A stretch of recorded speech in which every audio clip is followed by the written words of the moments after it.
Kita tidak boleh menjadi negara yang hanya sekedar penonton. Kita tidak boleh menjadi negara sekedar negara konsumen. Kita harus menjadi pemain dan kita harus menjadi pemenang. Bekerja sejahtera, Indonesia maju.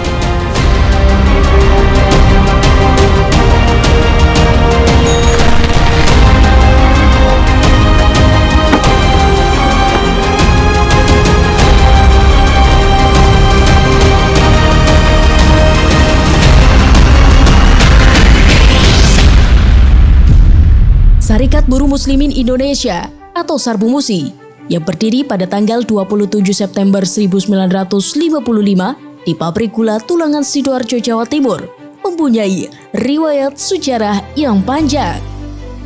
Sarbumusi lahir sebagai respons para ulama NU terhadap dunia perburuhan di Indonesia, utamanya dalam memperjuangkan aspirasi dan hak-hak pekerja muslimin, terkhusus buruh Nahdliyin. Iklim demokrasi liberal di masa itu, gerakan buruh sulit dilepaskan dari afiliasi politiknya, menempatkan Sarbumusi sebagai motor strategis Nahdlatul Ulama dalam mengkonsolidasikan kekuatan buruh. Upaya itu berhasil, yang dibuktikan dengan jumlah anggota lebih dari 2,5 juta buruh. Itu sebabnya Partai Nahdlatul Ulama menjadi pesaing ketat Golkar dalam pemilu 1971. Sarbumusi juga bergerak aktif dalam konteks kebangsaan. Sarbumusi turut terlibat dalam merebut kembali Irian Barat bersama organisasi buruh lainnya. Lalu, pada konteks internasional, Sarbumusi bersama Gaspi Indo turut menjadi inisiator terbentuknya Konfederasi Buruh Independen Dunia atau International Confederation of Free Trade Union atau ICFTU pada tahun 1950-an.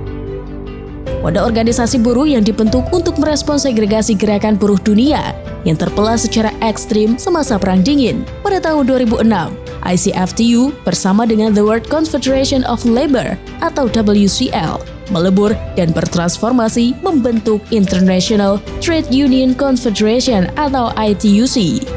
Melalui wadah inilah, setiap tahunnya yang mewakili buruh di forum tertinggi buruh dunia, di International Labour Conference yang digelar setiap bulan Juni di Jenewa, Swiss. Pasca pemilu 1971, Sarbumusi dan sejumlah serikat buruh dibubarkan. Sejalan dengan kebijakan fusi dan represi Orde Baru. Pasca reformasi, Sarbumusi kembali dideklarasikan. Aktivasi sel-sel tidur dilakukan dalam tempo yang tidak terlalu lama. Konsolidasi jaringan serta penataan kelembagaan organisasi dilakukan. Gelaran Kongres Akbar keempat pada tahun 2010 dan kelima pada tahun 2016, penguatan kapasitas, perluasan jaringan organisasi, kerja-kerja advokasi, serta terlibat aktif dalam isu-isu ketenagakerjaan dan penyelesaian hubungan industrial secara simultan terus dilakukan. Termasuk melakukan transformasi kelembagaan dari federasi menjadi konfederasi Sarbumusi. Kini, jumlah anggota Sarbumusi tidak kurang dari 400.000 orang yang tersebar ke 23 sektor basis lapangan kerja dengan 8 federasi. 8 federasi itu antara lain Federasi Serikat Buruh Percetakan, Penerbitan, Penyiaran, Pariwisata Telekomunikasi, dan Industri Kertas atau P4IT. Federasi Serikat Buruh Listrik, Logam, Elektronik Energi, dan Permesinan atau LLEEM. Federasi Serikat Buruh Transportasi, Pendidikan, dan Pekerja Informal atau TPI. Federasi Serikat Buruh Migas, Tambang, Kimia, Kesehatan, dan Farmasi atau MITA-KIKEF. Federasi Serikat Buruh Tenaga Kerja Luar Negeri atau TKI. Federasi Serikat Buruh Niaga Keuangan, Bank, dan Asuransi atau NKBA.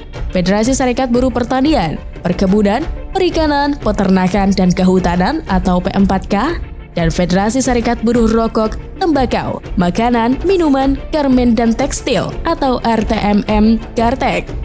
Juga ada afiliasi serikat pekerja lain seperti Federasi Serikat Pekerja Panasonic, Serikat Pekerja Perikanan Indonesia, dan Federasi Lembaga Masyarakat Desa Hutan atau LMDH. Dalam perjalanannya, dunia perburuhan mengalami tantangan kontemporer. Abad revolusi industri yang ditandai oleh percepatan teknologi dan komunikasi yang berdampak pada fleksibilitas ketenagakerjaan, menekankan pada kompetisi dan efisiensi. Efeknya, pasar tenaga kerja mengalami disrupsi dan relasi antara pekerja dengan sektor formal mengalami fase abnormal. Derasnya arus teknologi dan digitalisasi turut menyertakan dampak lanjutan, antara lain lemahnya posisi tawar kaum pekerja. Selain ketimpangan pengetahuan dan keterampilan kelompok buruh untuk segera melakukan akselerasi mengikuti kehendak zaman. Inilah tantangan Sarbu Musi untuk merespon dampak tersebut. Selain tetap konsisten dalam memperjuangkan hak mendasar kaum pekerja dalam konteks regulasi maupun isu-isu sektoral lainnya, Sarbu Musi pernah berjaya di masa lalu. Kini, Sarbu Musi harus bergerak merespon tantangan dunia perburuhan yang terus bergerak dinamis mengikuti perubahan dunia ketenagakerjaan yang berbeda jauh dari sebelumnya. Kemampuan melakukan pemetaan, konsolidasi internal, penguatan basis sektoral, perluasan jaringan advokasi, serta orientasi organisasi diperlukan agar Sarbu Musi dapat tumbuh dan berkembang menjadi organisasi yang tidak hanya menjadi kebanggaan Nahdlatul Ulama, tetapi lebih jauh lagi, yakni menjadi motor penggerak menguatnya posisi tawar kaum pekerja. Tidak hanya untuk Indonesia, tetapi juga untuk dunia.